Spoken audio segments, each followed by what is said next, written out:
Doctor B Mahesh ಗೌಡ್ರು 2014ರಲ್ಲಿ ಚುನಾವಣೆಯಲ್ಲಿ ನಾವು ಸ್ಪರ್ಧಿಸಿದ್ವಿ. ಆಗಿನಿಂದಲೂ ಪಕ್ಷ ಸ್ಥಾಪನೆಯಾದರಿಂದಲೂ ಇವತ್ತಿನವರೆಗೆ ನಮಗೆ ನಿಮ್ಮ ಸಹಕಾರ ಸೂಚನೆಗಳು ಯಾವಾಗಲೂ ಲಭಿಸಿದೆ. ಹಾಗಾಗಿ ನಾವು ನಮ್ಮ ಪಕ್ಷದ ಕಡೆಯಿಂದ ವಿಶೇಷವಾಗಿ ಪತ್ರಕರ್ತರಿಗೆ ನಮ್ಮ ಕೃತಜ್ಞತೆಗಳನ್ನು ಅರ್ಪಿಸ್ತೇವೆ. ಮತ್ತೊಂದು ವಿಶೇಷ ಏನಂತಂದ್ರೆ ನಮ್ಮ ಪಕ್ಷ ಬಲವರ್ಧನೆ ಮತ್ತು ಸಂಘಟನೆಯ ಸಲುವಾಗಿ ಇವತ್ತಿನ ಒಂದು ಪತ್ರಿಕಾಗೋಷ್ಠಿಯನ್ನು ಹಮ್ಮಿಕೊಂಡಿದ್ದೇವೆ. ನಾನು ಈಗ ಇದೆಲ್ಲ ನಮ್ಮಲ್ಲಿ ಪ್ರಾಮಾಣಿಕತೆ ಹೇಳ್ಬೋದು. ಮತ್ತೆ ನಾವು ಒಂದು ತಾಯಿಗೆ ಅವರು ಮಕ್ಕಳ ಸಲಹಿತರ ಅದೇ ರೀತಿ ಮಾಧ್ಯಮಗಳು ಆಗಿದ್ದರೆ ನಮ್ಮ ಬಾಯಿ ಕರ್ನಾಟಕ ಪ್ರಜ್ಞಾವಂತ ಜನತಾ ಪಕ್ಷವನ್ನು ಸ್ಥಾಪಿಸಿ ಸುಮಾರು ಸರಿಸುಮಾರು 130 ವರ್ಷಗಳ ಆಯಿತು. ಆದರೆ ನಾನು ಮಾಧ್ಯಮ ಮಿತ್ರರಿಗೆ ನಾನು ಹೇಳ್ಕೊಳ್ತೀನಿ, ಮಾಧ್ಯಮ ಮಿತ್ರರಿಂದಾಗಿ ನಾವು ಈ ಮಟ್ಟಕ್ಕೆ ಬಂದು ಹಲವಾರು ನಮ್ಮ ತಪ್ಪುಗಳನ್ನು ತಿದ್ದಿ ಕೆಲವೊಂದು ವಿಚಾರಗಳನ್ನು ತಿಳಿಸಿ ಈ ರೀತಿ ನಡೆಯುವಲ್ಲಿ ಇರಬೇಕು ಅಂತ ಹೇಳಲಿಕ್ಕೆ ನಾನು ತುಂಬ ಇದ್ದಾರೆ. ಮತ್ತು ನಾನು ಮಾಧ್ಯಮ ಮಿತ್ರನ ತಾಯಿ ಸ್ಥಾನದಲ್ಲಿ, ಯಾಕೆಂದರೆ ತಾಯಿಯವರು ಮಕ್ಕಳು ನಮಗೇನು ರಾಜಕೀಯ ಬಗ್ಗೆ ಅಷ್ಟೊಂದು ವಿಶಾಲ ಜ್ಞಾನ ಇಲ್ಲ. ನಾವು ಏನೋ ಒಂದು ಸುಮ್ಮನೆ ಪಕ್ಷ ಮಾಡಬೇಕಂತ ಹೋಗಿದ್ದೀವಿ. ಅದನ್ನ ನೋಡಿ ವಿಶ್ರಾಂತ ನಟ ನಿರ್ದೇಶಕರು ಅವರು ಕೂಡ ನಮ್ಮ ಜೊತೆ ಕೈ ಸೇರಿ ಕಾರಣಾಂತರದಿಂದ ಅವರು ದೂರಾಗಿ ಮತ್ತೆ ಅವರು ಕೂಡ ಆ 2015ರಲ್ಲಿ ಶಾಸಕರಾಗಿ ಮತ್ತೆ ಸಚಿವರಾಗಿ ಕೂಡ ಆಯ್ಕೆಯಾಗಿದೆ. ಅನಂತರ ನಗರಸಭೆಯಲ್ಲಿ 10 ಜನ ಗೆಲ್ಲುವಲ್ಲಿ ಮತ್ತು ಇವತ್ತು ಉಳಿದ್ರೆ ನನಗೆ ಅಷ್ಟೊಂದು ರಾಜಕೀಯದ ಅನುಭವ ಇಲ್ಲ. ಅಂದರೆ ಗಂಗಾವಸ್ಥೆ ಹೇಳ್ತೀವಿ ನಾವೆಲ್ಲ ಎಲ್ಲರೂ ತಿಳ್ಕೊಂಡಿದ್ದೀವಿ ಅಂತ ಕೆಲವೊಂದು ಮಾಹಿತಿ ನಾವು ನಿಜವಾಗ್ಲೂ ನನಗೆ ಮಾಧ್ಯಮದಂತೆ ನಾನು ತಿಳ್ಕೊಂಡಿದ್ದೀನಿ.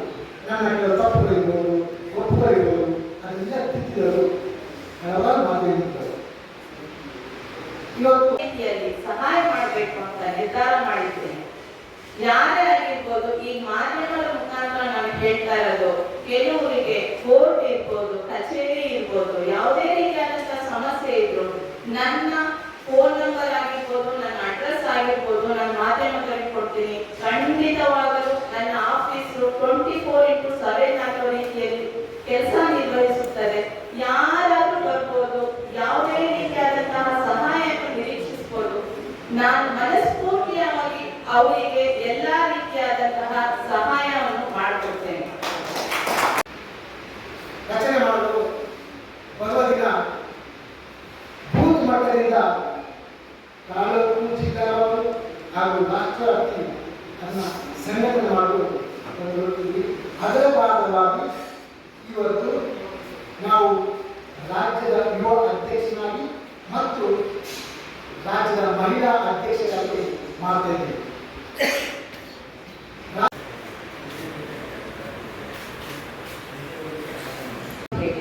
ನಾನು ವಕೀಲ ವೃತ್ತಿಯ ಹಲವು ವರ್ಷಗಳಿಂದ ನಡೆಸ್ಕೊಂಡು ಬರ್ತಾ ಇದ್ದೀನಿ. ನಾನು ಸಹಾಯ ಮಾಡಿದಂತಹ ಹಲವು ಹೆಣ್ಣು ಮಕ್ಕಳಿದ್ದಾರೆ. ಕೆಲವರು ತುಂಬಾ ಬಡತನದಲ್ಲಿ ಬಂದಿರೋರಿದ್ದಾರೆ. ಅವರಿಗೆ ಫೀಸ್ ತಗೊಳ್ಳದಲ್ಲಿ ಮಕ್ಕಳ ಸಮೇತ ಎಲ್ಲ ಉಚಿತವಾಗಿ ಎಷ್ಟೋ ಸಮಸ್ಯೆಯಲ್ಲಿ ಬಂದಿರುವಂತಹ ಹೆಣ್ಣು ಮಕ್ಕಳಿಗೆ ಹಲವು ಸಹಾಯಗಳನ್ನು ಮಾಡಿದ್ರು. ಅದನ್ನೆಲ್ಲ ಗುರುತಿಸಿ ಮಹೇಶ್ ಗೌಡ್ರು, ಕೆಪಿಜೆ ಪಕ್ಷದ ಮಹೇಶ್ ಗೌಡ್ರು, ನಮ್ಮ ಸಂಸ್ಥಾಪಕರಾದಂತಹ ಕೆಪಿಜೆ ಪಕ್ಷದ ಮಹೇಶ್ ಗೌಡ್ರು, ನಾನು ತುಂಬ ಹೃದಯದ ಧನ್ಯವಾದಗಳನ್ನು ಅರ್ಪಿಸ್ತೇನೆ. ಉಚಿತವಾಗಿ ಮಾಡಿದ್ದೇನೆ. ಒಂದು ಬ್ಲಡ್ ಕ್ಯಾಂಪ್ ಇರ್ಬೋದು, ಅಥವಾ ಮಹಿಳೆಯರು ಹೋರಾಟ ಮಾಡ್ತಿರ್ಬೇಕಾದ್ರೆ ಅವ್ರಿಗೆ ಯಾವ್ದಾದ್ರು ಸೌಕರ್ಯ ಬೇಕು ಅಂದ್ರೆ ಮಾಡುವಂತ ವ್ಯವಸ್ಥೆ ಇರ್ಬೋದು. ಪ್ರತಿಯೊಬ್ಬರನ್ನು ಎಲ್ಲಾ ಹೆಣ್ಮಕ್ಳಿಗೂ ಕೈ ಜೋಡಿಸಿದ್ದೀನಿ. ಇನ್ನೂ ಮುಂದೆ ಇನ್ನೂ ಚೆನ್ನಾಗಿ ಜೋಡಿಸುವಂತ ಅವಕಾಶನ ಮಹೇಶ್ ಗೌಡ್ರು ಮಾಡಿಕೊಟ್ಟಿದ್ದಾರೆ. ಅವರಿಗೆ ನನ್ನ ಹೃದಯಪೂರ್ವಕ ಧನ್ಯವಾದಗಳನ್ನು ಹೇಳ್ತೀನಿ. ಇಲ್ಲೇ ಗಿರೀಶ್ ಸರ್ ಇದ್ದಾರೆ, ಇಲ್ಲಿ ಲೋಕೇಶ್ ಸರ್ ಕೊಟ್ಟಿದ್ದಾರೆ, ಇಲ್ಲಿ ರಾಮಕೃಷ್ಣ ಸರ್ ಕೊಟ್ಟಿದ್ದಾರೆ. ಇವ್ರೆಲ್ಲರೂ ನಮ್ಮ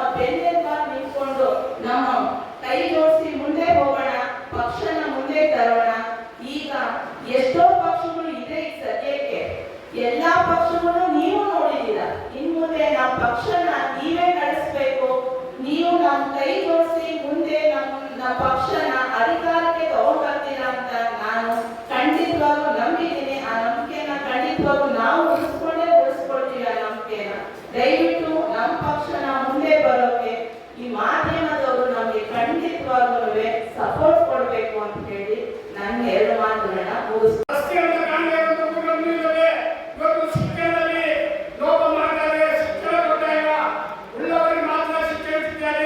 ಇವತ್ತು